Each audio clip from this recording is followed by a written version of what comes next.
Hello friends, வேதத்தில் இருக்கிற புரியாத வார்த்தைகளை குறித்து நாம் தொடர்ந்து தியானித்துக் கொண்டு வருகிறோம். இந்த நாளிலே கூட அப்படிப்பட்ட ஒரு புரியாத வார்த்தை தான் துண்ணின போது. இந்த வார்த்தைக்குரிய அர்த்தம் என்னவென்றால், ஆங்கிலத்திலே கவர்ட் வித் என்றும் இன்க்ளோஸ்ட் என்றும் சொல்லப்படுகிறது. இந்த வார்த்தைக்குரிய தமிழ் பதம் மூடியிருந்தது என்பதாகும். இந்த வார்த்தையை நாம் வேதத்திலே எங்கே பார்க்க முடியும் என்று சொன்னால், உபாகமம் 32 அதிகாரம் 15 வாக்கியத்திலையும்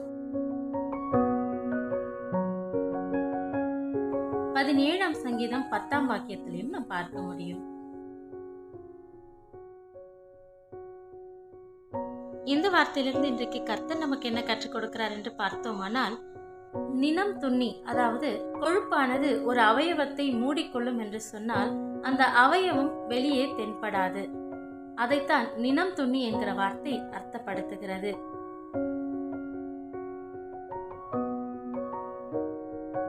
தேவனுடைய வார்த்தையை கேட்க கூடாதபடிக்கு நம்முடைய காதுகள் நினம் துண்ணி கொழுத்திருக்கும் என்று சொன்னால் அவருடைய வார்த்தை நம்முடைய இருதயத்திற்குள்ளே செல்ல முடியாது.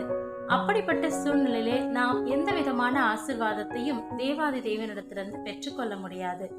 நினமானது அதை தடை செய்கிறது. இப்படிப்பட்ட சூழலிலே நாம் தேவனே, நீர் பெருகவும் நான் சிறுகவும் வேண்டும் என்று சொல்லி நம்முடைய சுயத்தை உடைக்க ஒப்பு கொடுக்கும் பொழுது எந்த நினமும் நம்முடைய இருதயத்தை அடைத்துவிட முடியாது. அப்பொழுது திறந்த முகமாய் நாம் தேவனுடைய சத்தத்தை நம்முடைய ஆத்மாவிலே கேட்பதற்கு எந்த தடையும் இருக்காது. எந்த நினமும் அதை தடை செய்ய முடியாது. இன்றைக்கு உங்களுடைய வாழ்க்கையிலே எந்த காரியங்களில் எல்லாம் ஒரு மூடி போட்டு சத்துருவானவன் அடைத்து வைத்திருக்கிறானோ அந்த வாசல்களை எல்லாம் ஒருவரும் திறக்க கூடாதபடிக்கு பூட்டுகிறவரும் ஒருவரும் பூட்டக்கூடாதபடிக்கு திறக்கிறவருமான சர்வ வல்லமையுள்ள தேவன் இன்றைக்கு திறந்து விடுகிறார். சத்துரு உங்கள் ஆசீர்வாதங்களுக்கு எத்தனை தடைகளை போட்டு அதை துண்ணினதாய் மூடி போட்டதாய் வைத்திருந்தாலும் கூட கர்த்தராகிய தேவனானவர் அவை எல்லாவற்றையும் திறந்து வானத்தின் பலகணிகளை திறந்து இடங்கொள்ளாமற் போகும் மட்டும் உங்கள் மேல் ஆசீர்வாதத்தை வருஷிக்க பண்ண அவர் போதுமானவர். அவருக்கு நன்றி செலுத்தி இந்த ஆசீர்வாதத்தை சுதந்தரித்துக் கொள்ளுங்கள். ஆமேன்.